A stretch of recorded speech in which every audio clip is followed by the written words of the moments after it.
Hi. ரொம்ப நாளுக்கு அப்புறம் ஃப்ரெண்ட்ஸ் எல்லாம் சேர்ந்து சமைச்சு சாப்பிட்லான்னு பிளான் பண்ணோம்.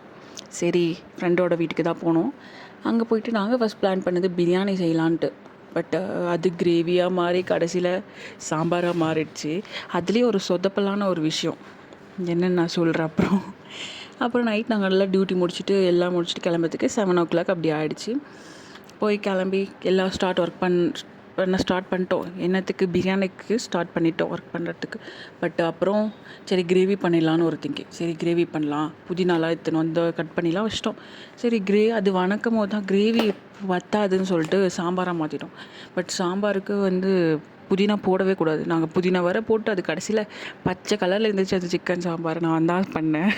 எனக்கு தெரிஞ்சு இதை வச்சு கொஞ்சம் கொஞ்சம் மேட்ச் பண்ணிகிட்டு இருந்தேன். ஆனால் டேஸ்ட் ஓகேவாக தான் இருந்துச்சு. எல்லோரும் ஓகே தான் சொன்னாங்க. தக்காளி எல்லாம் வதக்குறோம். அப்புறம் புதினா வேஸ்ட் ஆகிடுமே பாவம் அப்படின்னு சொல்லிட்டு தூக்கி புதினாவும் போட்டோம். ட்விஸ்ட்டு அங்கே தான். அப்புறம் ஸ்மெல் என்னடா புதினா சட்னி ஸ்மெல் வருது அப்படின்னு சொல்லிட்டு ஃபீல் பண்ணிருந்தோம். சரி அப்படியே மேனேஜ் பண்ணிட்டுருந்தோம். அப்புறம் நிறைய கதை பேசினோம். இது நடக்குது அது நடக்குதுன்னு நிறைய கதை, நிறைய ஸ்டோரி பேச டைமே பத்தல. அந்த 10 o'clock மேலே ஆகிடுச்சு. ஆனால் எங்களுக்கு இப்போ தானடா வந்தோம், அதுக்குள்ளே இப்போ 10 o'clock மேலே ஆகிடுச்சின்ட்டு அப்புறம் கொஞ்சம் லேட்டராக மதனன் என்ட்ரி கொடுத்தாரு. போயிட்டு ஃப்ரெஷ்ஷப் ஆகிட்டு வந்துட்டு என்ட்ரி கொடுத்தா அதுக்குள்ளே நாங்கள் எல்லாம் சமைச்சிட்டு உட்காந்து ஸ்நாக்ஸ் வேறு சாப்பிட்டுட்டு இருந்தோம் அதில் சென்டரில்.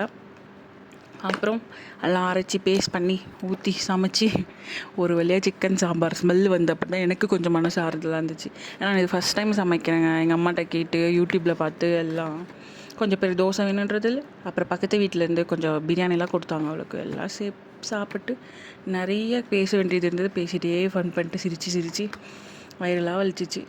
அப்புறம் லாஸ்ட் எண்டில் ஃபைனல் டச்சுக்கு ஜிலேபி கொடுத்தேன். ஆல்ரெடி ஸ்டொமக் ஃபுல்லுன்னு சொல்லிட்டு பாய் சொல்லிட்டு கிளம்பிட்டோம். நம்ம கிடைக்கிற டைமில் நம்ம யூஸ் பண்ணிக்கணும். இன்னும் நம்ம பின்னாடி நம்மளுக்கு என்ன நடக்கணும்லாம் தெரியாது. அந்த ஃப்ராக்ஷன் ஆஃப் செகண்ட் நம்மளோட ஹாப்பியாக நம்ம ஃப்ரெண்ட்ஸ் கூட ஜாலியாக அதை யூஸ் பண்ணிவிட்டு ஹாப்பியாக இருக்கணும். அவ்வளோதான். சப்ஸ்கிரைப் பண்ணிவிட்டு பாருங்கள். பாய்.